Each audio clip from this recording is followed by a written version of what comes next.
अस्सलाम वालेकुम नाजरीन। सन 537 ईस्वी में हाया सोफिया को एक रोमी बादशाह जस्टिनियन अव्वल ने तामीर किया। ये बाज़ंतीनी सल्तनत के अहद का एक तामीराती शाहकार था और इसकी ख़ास खूबी ये थी कि इसके अंदर जो इसका इंटीरियर स्पेस था वो उस दौर की किसी भी तामीर का सबसे बड़ा स्पेस था।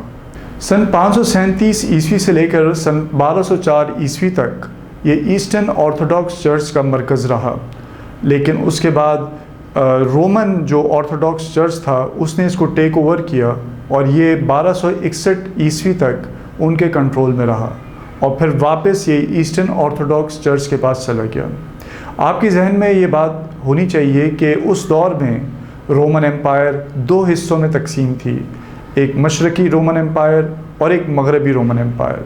हाया सोफिया को ये एजाज़ हासिल था कि ये ईस्टर्न ऑर्थोडॉक्स चर्च का कैथीड्रल था और ये जो रोमन एम्पायर में जो उनका कैथीड्रल था रोमन ऑर्थोडॉक्स चर्च का, उससे भी पुराना था। 1261 ईस्वी के बाद जब 1453 ईस्वी में मुसलमानों ने पहली दफ़ा कुस्तुनतुनिया को फ़तह किया सुल्तान मोहम्मद फ़ातिह की कमान में, तो हाया सोफिया भी मुसलमानों के कब्ज़े में आई। सुल्तान मोहम्मद फ़ातिह ने कुस्तुनतुनिया को फ़तह करने के बाद हाया सोफिया की हैसियत को तब्दील कर दिया और उसको कैथीड्रल से मस्जिद बना दिया। और इस मस्जिद को यह एजाज़ भी हासिल है कि सबसे पहले ज़ोहर की नमाज़ कुस्तुनतुनिया में इस मकाम पे पढ़ी गई और पहला जुम्मा भी इसी मस्जिद में पढ़ा गया। नाज़रीन, 1453 से लेकर सन 1931 तक हाया सोफिया में 5 वक्ता नमाज होती रही, लेकिन बड़े अफसोस के साथ कहना पड़ता है कि कमाल अतातुर्क जो कि तुर्की के इनकलाबी लीडर थे और सेकुलर जहन रखते थे, ग़ालिबन ईसाई दुनिया को खुश करने के लिए उन्होंने 4 साल तक 1931 के बाद इसको बंद कर दिया मस्जिद को, और 1935 में इसको वापस खोला गया, लेकिन मस्जिद की हैसियत में नहीं बल्कि म्यूज़ियम की हैसियत में। अल्हम्दुलिल्लाह 10 जुलाई सन 2020 ये वो मुबारक दिन है जब तुर्की की हुकूमत ने ऐलान किया कि इसकी वापस मस्जिद की हैसियत को बहाल किया जा रहा है, और ये भी ऐलान किया कि 24 जुलाई सन 2020 को वहाँ से बाकायदा बाजमात नमाज की अदायगी की जाएगी।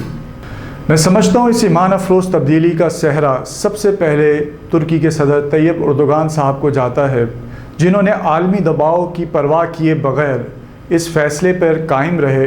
सन 2018 से ही देखा जा रहा था कि तैयब उर्दुगान साहब हाया सोफिया को वापस मस्जिद में तब्दील करने की बात कर रहे हैं। जैसा कि 31 मार्च सन 2018 में उन्होंने इमारत के अंदर जाकर कुरान की तिलावत भी की, और सन 2019 में तो उन्होंने वाज़े तौर पे ये फरमाया कि हाया सोफिया को वापस मस्जिद में तब्दील कर दिया जाएगा। तुर्की की तमाम सियासी जमातों ने इस फ़ैसले का खैर मकदम किया, मगर यूनेस्को और ग्रीस और दीगर कुछ मगरबी ताकतों ने इसको वाज़े तौर पर कंडेम किया, और ख़ास तौर पे ईसाई दुनिया के पेशवाओं ने दिली अफसोस का इजहार किया।